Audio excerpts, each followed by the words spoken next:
এবার জিম্বাবুয়ের বিপক্ষে পঞ্চম টি-20 হেরে সরাসরি যাদেরকে দুষলেন মাহমুদুল্লাহ রিয়াদ।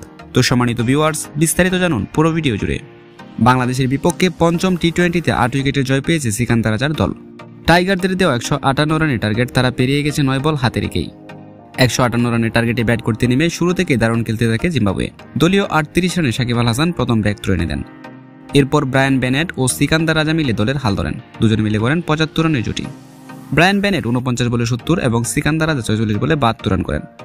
এদিন টাইগারদের পক্ষে 4 ওভার হাত ঘুরিয়ে 9 রানে 1 উইকেট নিয়েছেন সাকিব। অপরদিকে রামদোলাই খেয়েছেন মোহাম্মদ সাইফুদ্দিন, 55 রানের বিনিময়ে নিয়েছেন একটি মাত্র উইকেট। এর আগে টস হেরে ব্যাটিংয়ে নেমে শুরু থেকেই দুঃখছে বাংলাদেশ দল। দলীয় 9 রানে আউট হন তানজিদ হাসান তামিম ও সৌম্য সরকার।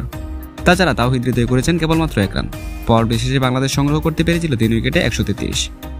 এরপর দলের হাল ধরেন নাজমুল হোসেন শান্ত এবং মাহমুদুল্লাহ রিয়াদ, দুজনে মিলে করেন 69 রানের জুটি।